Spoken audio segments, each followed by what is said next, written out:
para todos. Bueno, creo que la pastora estuvo haciendo un poco de la introducción. Gloria a Dios por ello. Y bueno, también quiero darle la gloria a Dios. Pido perdón porque cuando se dijo que saliéramos a dar testimonio, no lo di. El Señor me ha dado hoy fuerzas para estar en este lugar y le doy la gloria a Dios por esto. Tuve una mañana muy difícil, con mucho dolor, me costaba pararme, me lastimé, me jalé por alguna razón eh, esto que tengo puesto y duele demasiado, pero ya para la gloria de Dios estoy bien. Amén. Entonces, en todo vemos la mano de Dios obrando. Mis hermanos, como la pastora comenzó, vamos al capítulo 8 de Romanos, versículo 28. Gracias, hermana. Y es un versículo que conocemos todos mucho. Y creo que cuando el Señor me llevó a estudiarlo, la verdad es que lo conocemos, pero no lo dimensionamos muchas veces, ¿cierto? Para nuestra vida. Lo sabemos, hemos escuchado mucho, pero el dimensionarlo, el vivirlo, el tenerlo presente en nuestras vidas es algo que cuesta. Y voy a leer a favor de ustedes capítulo 8 de Romanos, versículo 28, y voy a leer en el nombre del Padre, del Hijo y por la guía de su Santo Espíritu. Y la versión que tengo es la Reina Valera. Y sabemos que a los que aman a Dios, todas las cosas les ayudan a bien. Esto es, a los que conforme a su propósito son llamados. Amén. Voy a orar una vez más. Señor, seas guiando en este tiempo, mi Rey, ayudándonos a hacer las cosas, Señor, cada día conforme a tu voluntad. Y llévanos a ser sensibles, Señor. Yo sé que tanto mi vida como la de mis hermanos somos tierra, Señor, fértil, tierra negra, como un día nos dijiste, tierra, Señor, donde tu palabra, Señor, dará fruto al 100%, mi Rey. Y haznos sensibles, abre nuestros oídos, Señor, cada día, cada momento, y que nosotros seamos hacedores, Señor, también. Oidores y hacedores de tu palabra, Señor, que la vivamos conforme a tu voluntad, en el nombre de tu Hijo Jesús. Amén y amén. Amén. Bueno, para bien. Todo obra para bien en nuestras vidas realmente. Y vemos que en los planes de Dios, aún las experiencias difíciles, el Señor las usa para nuestro bien. A veces no lo dimensionamos, no lo vivimos, nos cuesta entender. A veces reprendemos hasta el diablo cuando no es tiempo de reprender el diablo. Es lo que nos han enseñado habitualmente, no acá, gloria a Dios, pero a través del caminar en la vida cristiana, yo empecé en otro lugar y siempre me enseñaban que tenía que reprenda eso que está pasando en su vida, ¿cierto? Pero muchas veces no dimensionamos que Dios está haciendo algo en nuestras vidas y es para bien. Y entender, no sé cuántos recuerdan esa palabra, el objetivo no eres tú. ¿Cuántos la recuerdan? Entender que nosotros no somos el objetivo, ¿cierto? Sino que Dios tiene un propósito en medio de todo esto. Y quisiera leerles una porción de un libro que me lo terminé y dije, ay, ¿por qué se acabó tan rápido, cierto? Un libro que nos regalaron hace poquito, se llama A la sombra de su mano, y es la historia de una mujer llamada Anita Dittman. Ella vivió el holocausto nazi y ella era medio judía, medio aria, ¿cierto? Padre ario y madre judía. Entonces ella estaba en medio de una controversia, la querían y no la querían, ¿cierto? Era como algo confuso, pero casi terminando un poco la historia, no les voy a hacer como lo dicen el spoiler por ahí, dicen ya. Les voy a compartir una porción que el Señor me llevaba y me llamaba muchísimo la atención, y era la dimensión de lo que muchas veces nosotros vivimos cuando estamos en momentos difíciles. hay dos perspectivas, hay dos maneras de verlo. Y es dentro de la iglesia también que lo vemos de estas dos maneras. Y voy a leerles algo que le pasaba a ella. Ella tuvo un momento en que su pierna se hirió, le dio primero ¿cómo se llama? Una ampolla, y esa ampolla se le convirtió en una herida grande, y esa herida grande se le convirtió en algo que ya iba a ir casi que de amputar el pie. Y entonces, estando allí, hay una amiga, una hermana de la iglesia, que ella se encuentra inicialmente cuando ellos se congregaban en la iglesia cristiana. No se hablaban mucho, pero en medio de eso pues empezaron a relacionarse, porque se fueron perdiendo pues sus otros amigos con los que más tenía relación. Y esta jovencita le ayuda también, ella se llama Ela, pero ella lo ve desde otra óptica lo que está pasando en la vida de Anita Dittman. Y voy a leerles un poco. Dijo que cuando finalmente pudo salir de la cama, Anita descubrió que tenía que aprender a andar de nuevo. Él venía al hospital y se pasaba horas ayudándola a pasear arriba y abajo. Y una mañana, cuando Anita se levantó sola de la cama, la gasa del vendaje se deslizó. Ella vio unas feas cicatrices, la piel en carne viva y heridas abiertas. Suspiró y preguntó: ¿por qué permite Dios que te pase esto? Siempre has sido fiel. ¿Cómo puedes seguir creyendo que se preocupa por ti? Y las angustiadas preguntas de Ela se parecían a las que sonaban por toda Alemania. Todas empezaban siempre como con ¿cómo puede un Dios amoroso permitir? Y terminaba así en signos suspensivos. Y Anita tomó las manos de su amiga entre las suyas. Ela, mira, todavía tengo la pierna. No, eso significa que todavía puedo caminar hasta Checoslovaquia si es necesario. Pero si Dios te permite conservar la pierna, ¿por qué no puede evitarte todas esas cicatrices y todo el dolor? Y él parecía enojada. Y Anita respondió: no lo sé. Hay muchas preguntas que no tendrán respuesta hasta que lleguemos al cielo. ¿Recuerdas el versículo que solíamos leer en nuestro estudio bíblico allá en el granero de Bartron? Romanos 8:28, ¿te acuerdas?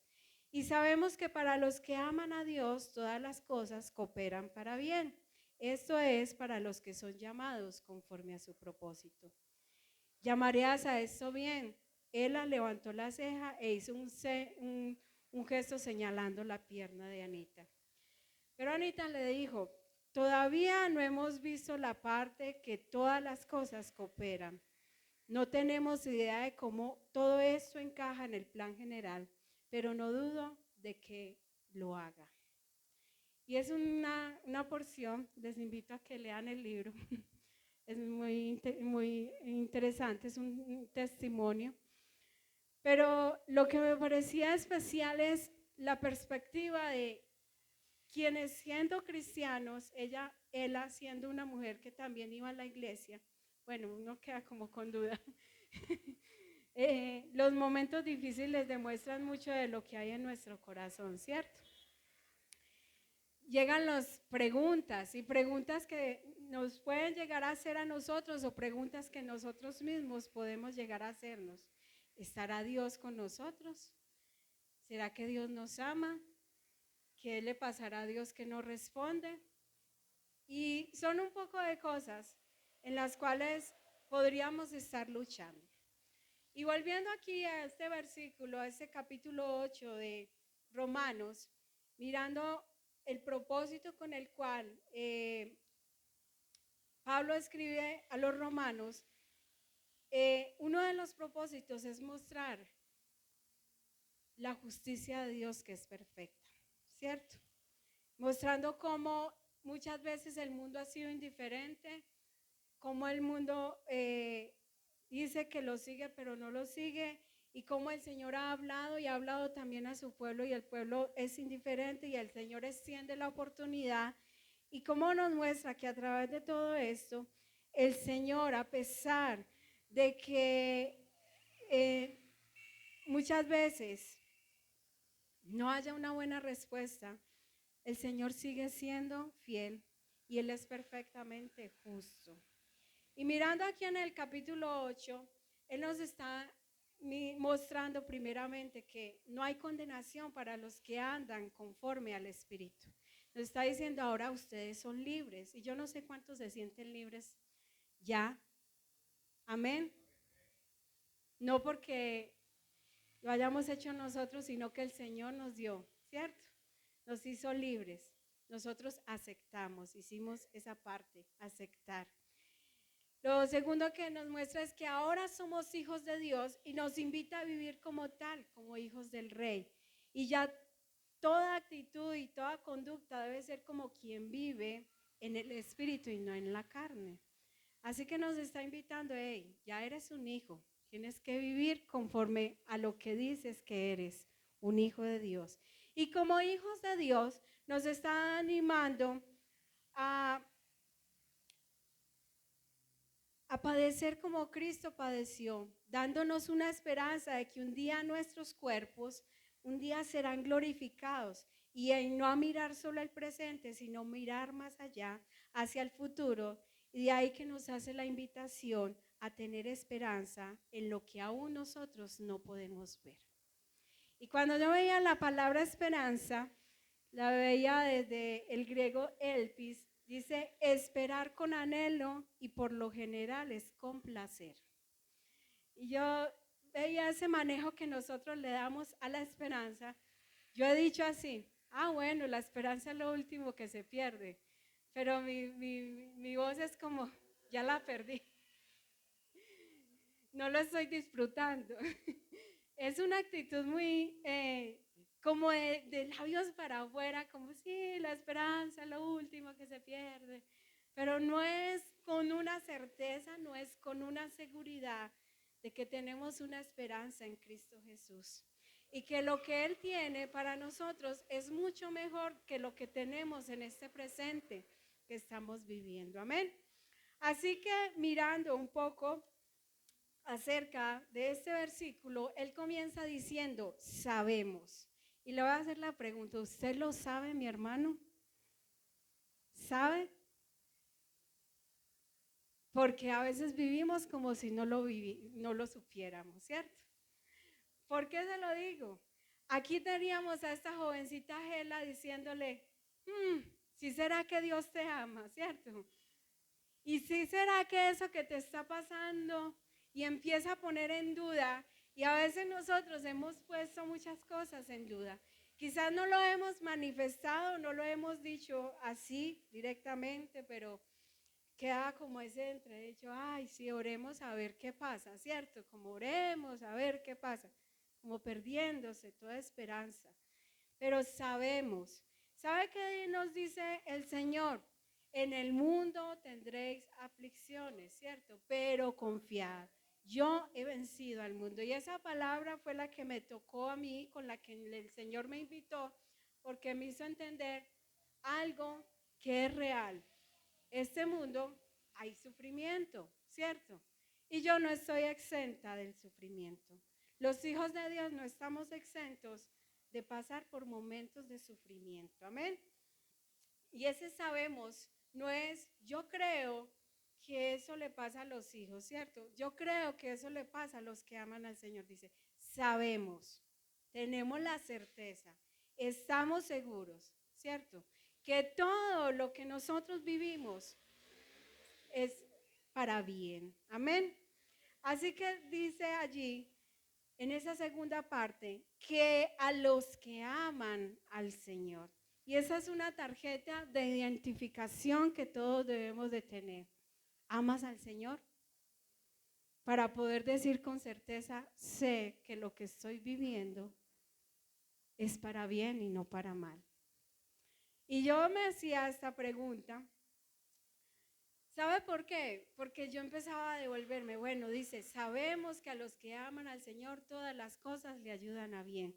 Pero yo me decía, pero ¿por qué mi respuesta cuando yo estoy pasando por momentos difíciles parece que estuviera sintiendo que todo está yendo en contra mía, que nada está funcionando y que nada de esto va a ser para bien para mi vida. Me estoy sintiendo como que ya, ¿cierto? Que es mi final y que no veo y no encuentro nada bueno en todo esto.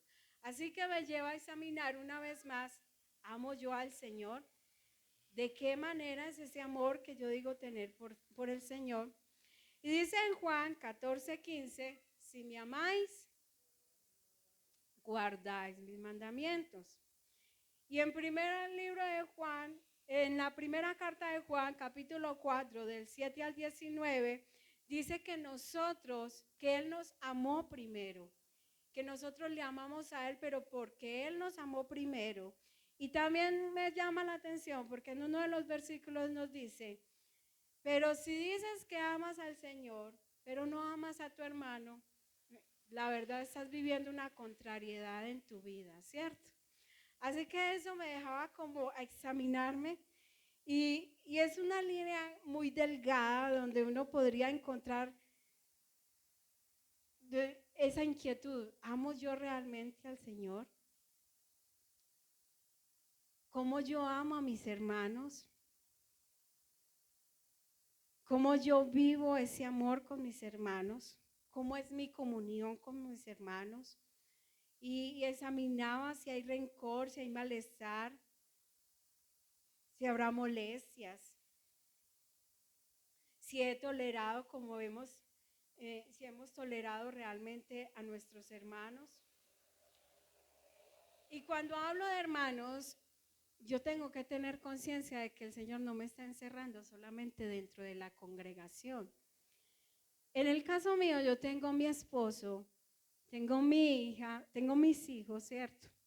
Bueno, mi hija que se bautizó y creo que es mi hermana en Cristo. Tengo mi madre, tengo mi hermana. O sea, yo lo veo en todos los ámbitos, ¿cierto? Y tengo también hermanos en Cristo donde el Señor me ha llevado a otros lugares a recibir capacitaciones. Y yo me analizaba a mí misma, yo en ese lugar. Y yo decía, ay, no, la verdad que qué desastre. Yo ese día me quedé callada. No compartí con nadie, estaba como quien dice, yo no conozco a nadie acá y mi gesto fue, no sé, ¿cierto? Yo era seria todo el tiempo y la verdad no compartí. Entonces era como esas actitudes que a veces tomamos con todos nuestros hermanos en Cristo. Quizás yo pueda dar la excusa, es que yo no sé cómo romper el hielo. Y muchas cosas que yo quiero dar como excusa, pero yo tengo que ser realista.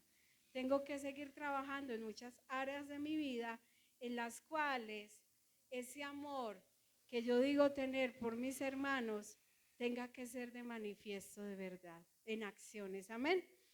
Así que no lo encerremos solo en ese lugar, pero también tenemos que analizarnos cómo somos con nuestros hermanos.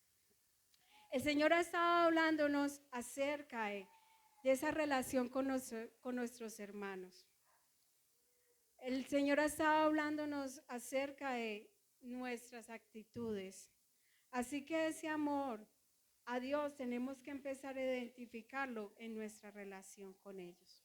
Pero mirándolo también, como lo dice, amar primeramente a Dios, ¿cierto? Ese amor a Dios también debe mirarnos al tema de, ¿está Dios en primer lugar en nuestras vidas? ¿En nuestra agenda quién prima? ¿Lo mío o lo de Dios? ¿O que espere un poco primero Dios y luego primero es lo mío y después lo de Dios? Y en eso también conocemos y amamos a Dios. Si es nuestro anhelo de cada día, si podemos decir como el rey David decía, Dios, Dios mío eres tú, de madrugada te buscaré. O sea, eres mi anhelo, eres mi prioridad, eres lo urgente, eres lo que necesito de primero, tu presencia, buscarte primeramente. Ahí es donde nosotros podríamos mirar ese amor que nosotros decimos que tenemos por Dios. Amén. Y entonces mirándolo, ya entonces nos dice, todas las cosas ayudan a bien. Anita Dickman, el personaje que les presentaba, fue cuestionada. ¿En qué ves de bueno en esto? ¿Estás pasando por eso? ¿Tu pierna está horrible? Si Dios quisiera realmente algo bueno contigo, no te hubiera dejado esa cicatriz tan fea. Bueno, les comparto un poco. Anita Dickman, eso le convino. Más adelante ella decía, no, eso no lo entiendo, pero después lo entenderé. Ya era tiempo donde los rusos iban a coger, iban a tomar todo lo que era Alemania. Ya Hitler se había suicidado junto con su familia y tomaron el hospital donde ella estaba y los rusos la cogieron porque ellos también se fueron fue a acabar con los alemanes. Entonces cogían a los alemanes y decían que era peor que estar en manos de un alemán, lo peor era estar en manos de los rusos. Y ella la cogieron por un momento y cuando le vieron la pierna en la condición que estaba, la tiraron por allá lejos, como quien dice, qué fastidio, ¿sí? Se impresionaron. Pero esa fue la manera en como Dios usó para salvarla, de que fuera llevada por estos hombres, que aún era mucho peor, decían los que comentaban entre sí, que era mucho peor caer en las manos de estos hombres. Ella lo entendió en ese momento, aunque al principio no lo entendió, ¿cierto? Y asimismo, nosotros podríamos vernos y nosotros podríamos estar pasando por momentos difíciles. Y miraba la historia también de José, allí en Génesis capítulo 39, cuando él comienza a ser tomado, cuando él es traicionado por sus hermanos, aquel que era amado por su padre, odiado por sus hermanos, vendido a los ismaelitas y comprado por un egipcio. Y allí en Génesis capítulo 39, versículo 2, a pesar de todo el momento difícil que está pasando, José, el Señor, dice la palabra de Dios, mas Jehová estaba con José y fue varón próspero y estaba en la casa de su amo el egipcio. Entonces vemos allí que parece que está pasando un momento difícil. Si está pasando un momento, no parece, está pasando un momento difícil. Pero siempre hay algo que me llama la atención, es que le dice, mas Jehová estaba con él. Y entonces vemos que él estuvo en este instante, muchos conocemos la historia de José, y estando allí, hubo una mujer que le dice, bueno, José, tú me pareces querido, haz esto, y José le dice, no le voy a traicionar ni a mi amo, ni pecaría contra Dios. Así que José es un hombre que vive en firmeza. Y por tal motivo viene la calumnia y viene el señalarlo, el decirles que él quiso atentar contra mi vida, haciéndolo de parte de esta mujer.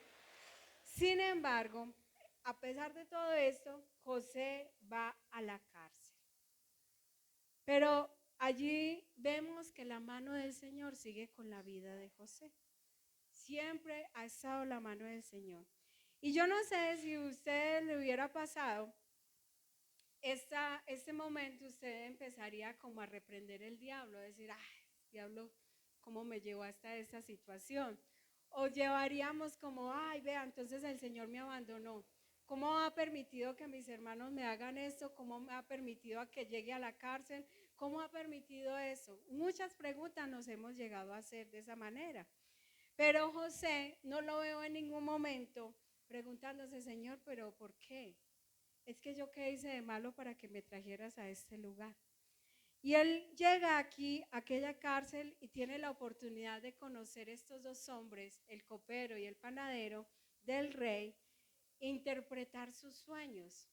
Y uno dice, ay, no, ya va a salir, ¿cierto? Porque el copero le dice, yo me voy a acordar de ti. Pero no es ahí mismo, no es en el tiempo de nosotros, es en el tiempo de Dios. Y el copero se le olvida completamente la promesa que le había hecho a José. Así que no era el tiempo, era el tiempo de Dios. Y si eso pasara en nosotros diríamos, se olvidó el Señor de mí. Aquí me quedé encerrado, aquí me quedé en este lugar. Sin embargo, en los tiempos de Dios, el Señor se acordó e hizo que José pudiera salir, puso gracia en la vida de José y pudo interpretar una vez más el sueño del faraón. ¿Y qué hizo eso? Le dio una posición a José cerca de él, por lo que José tenía gracia de Dios. Pero finalmente vemos a través de la vida de José que viene la oportunidad de restaurar una relación con sus hermanos. Y quiero llegar al capítulo 45, donde veíamos en el versículo 4, dice que entonces dijo José a sus hermanos, acercaos ahora a mí. Y ellos se acercaron, él dijo, yo soy José vuestro hermano, el que vendiste en Egipto. Y ahora pues no entristezcáis, ni os pese de haberme vendido acá, porque para preservación de vida me envió Dios delante de vosotros, para que pues ya había 2 años de hambre en medio de la tierra, y aún queda 5 años en los cuales ni habrá arada ni siega.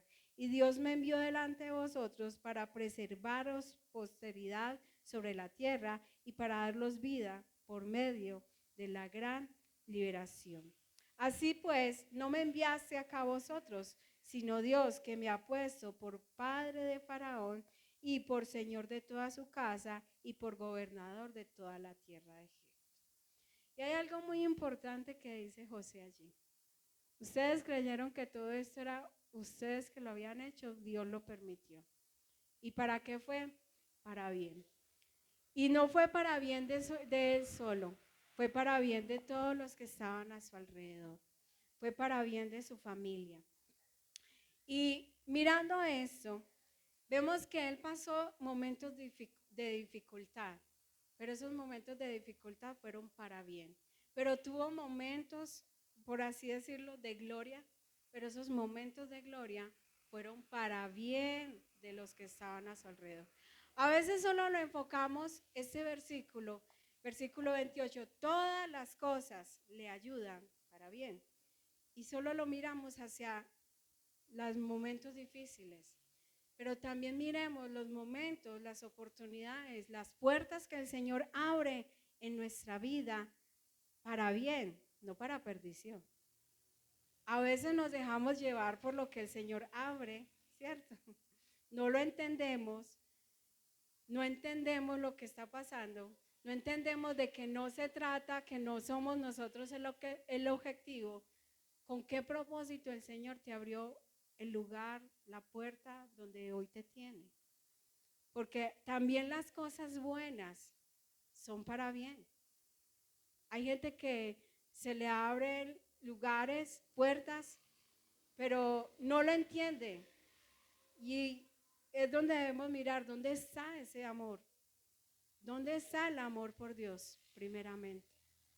Porque si amamos a Dios, ese lugar no va a ser lugar para yo perderme y decir, chao, que te vi, es que no tengo tiempo para Dios. Ese lugar que el Señor abre es lugar para yo permanecer. Y es para bien de todos los que están a mi alrededor. Porque no es el objetivo, yo solamente. Y como José lo decía, no fue solo para mí, esto fue para el pueblo completo. Esto era bendición para todos y era para bien. El Señor tuvo los propósitos, ahora los entiendo y ahora entiendo que todo eso amargo, eso difícil, los altibajos, los momentos de gloria, los momentos de dificultad, los momentos en que estuve en la cárcel, los momentos en que la gracia del Señor cada momento me respaldaba, ha sido para bien. Amén. Y yo no sé cómo has entendido lo que hoy vives en tu vida. Porque esto dice, y eso conforme a los que eso es a los que conforme a su propósito son llamados. Y así como José vio que solo pensamientos de bien y no de mal tuvo el Señor, y que todo sufrimiento, todo momento, era para llevarlo a un propósito, para preservación de su pueblo, así también debemos mirar desde la perspectiva de Dios. Tengamos en cuenta, le amamos a Él porque Él nos amó primero. Y si miramos desde su perspectiva, Podemos entender los tiempos como procesos en las manos del alfarero, queriendo hacer una vasija de calidad en cada uno de nosotros. Ahora, desde la perspectiva humana, muchas cosas pasan por nuestra mente. ¿Se olvidó Dios de mí? Quizás me equivoqué, ese sueño no era para mí. Yo creo que finalmente no era ese lo que el Señor me estaba hablando, ¿cierto? Empezamos como a mirar, ¿qué tendré yo oculto por ahí?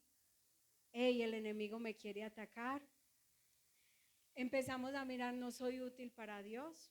Finalmente Dios no me quiere en su obra, porque empezamos como a decir, cuando las cosas no nos salen o se abren las puertas de una, no, eso es que Dios no me quiere en su obra. Pero si tenemos la certeza de quién nos ha llamado, si hemos recibido y aceptado a Cristo como nuestro Señor, sabemos que Él no nos va a dejar igual de como nosotros llegamos. Él nos pasará por procesos dolorosos que no entenderemos en su tiempo, pero lo importante es saber, Dios está con nosotros en todo momento. Amén. ¿Y cómo mirar desde la perspectiva de Dios las dificultades presentes? Comienza con una relación con Dios cada día. Pablo rogaba al Señor, Señor, quita de mí eso, pero en esa relación con Dios él entendía, aprende a deleitarte en mí, bástate en mi gracia. Y eso para Pablo era suficiente, era un gozo, era como un descanso para él. Entender que Dios estaba en control, que estaba con él, estaba en control de su situación.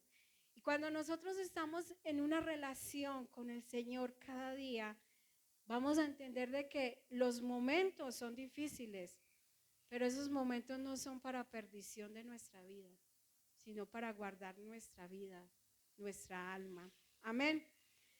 Tener identidad como hijos de Dios, porque sabemos que el Señor al que ama, lo disciplina. Para mirar desde, tener la perspectiva de Dios, pensamientos de bien y no de mal. Dios no es como el hombre.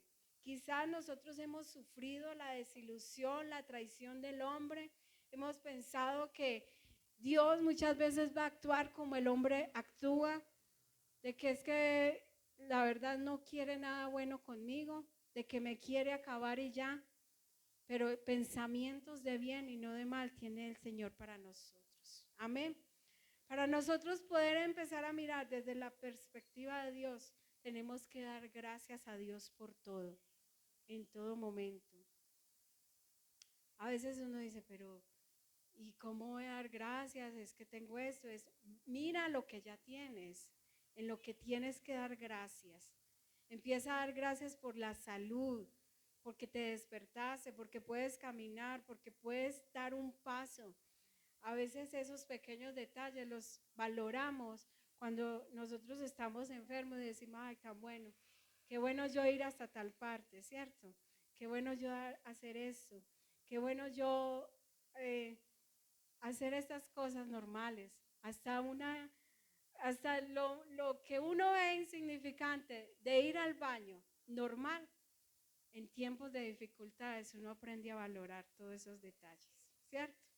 Que uno muchas veces no le da gracias a Dios. Entender que la prioridad sea Dios y no nosotros mismos. Porque cuando nos enfocamos en nosotros y pensamos que el objetivo soy yo, usted está diciendo, ay, no, qué pecadito de mí, ya el Señor no quiere nada conmigo, ya esto y lo otro, pero no entendemos que no somos el objetivo, nuestra prioridad es Dios. Y Dios quiere hacer algo a través de nuestras vidas con la circunstancia que estamos viviendo. Vamos a ser de testimonio, vamos a ayudar a otros. Porque cuando yo veía ese pensamiento, ese le ayuda para bien, ese ayuda para bien no solo se enfocaba en uno solo, sino en somos iglesia, ¿cierto? ¿Qué vaso está haciendo a través de ese proceso? ¿Qué va a levantar el Señor? Yo no sé si tiempos de dificultades que pasaron nuestros pastores cuando vivieron su dificultad de matrimonio, hoy dice, esos momentos, ¿cierto? Son valiosos porque ahora somos vasos útiles para su reino. Lo vivimos, pasamos por ese momento, pero hoy el Señor hizo algo nuevo, ¿cierto? Así Él ha hecho en nuestras vidas, algo está haciendo. Tenemos palabra de esperanza, tenemos la certeza de hablarle a todos aquellos que también han pasado por esos momentos. Quizás mi circunstancia no sea la misma que ustedes estén viviendo. Quizás su circunstancia sea con sus hijos, su esposo, quizás su circunstancia sea la parte financiera, pero ya vas a tener de ahí esa certeza de que vas a poder hablar del Dios grande y maravilloso, cómo ha obrado en tu vida y cómo ha hecho algo nuevo en tu vida. Y es para bien, no solo tuyo, sino de los que están a tu alrededor. Amén. Y hoy no ves lo bueno en esto, pero tenemos la certeza de que así será. Amén. Así como esta mujer lo decía, yo no lo veo, pero tengo la certeza de que algo bueno está haciendo el Señor. Amén. Así que demos gracias a Dios y les invito a que cantemos una alabanza al Señor. Y recuerda que el Señor ha sido bueno contigo. El Señor siempre ha sido fiel con nuestras vidas. El Señor empezó la obra en nuestras vidas. El Señor inició un día con nosotros y Él quiere perfeccionarla cada día en nuestras vidas. Y qué bueno que no pienses de manera egoísta para ti solo, sino que pienses que lo que hoy estás viviendo no es solo para tu bien, es para los que están a tu alrededor. Así como José lo entendió. Por eso no es tiempo de bajarnos del torno, de salirnos del proceso. Por eso no es tiempo de decir voy a tirar la toalla porque siento que Dios ya no quiere nada conmigo. Espera los tiempos de Dios, porque son perfectos, porque Él es bueno y porque Él es fiel. Y porque en nuestras vidas Él quiere hacer algo mucho más bueno, siendo Él perfecto. Señor, te amamos y en tus manos estamos. Te damos gracias. En el nombre de Jesús. Amén y amén.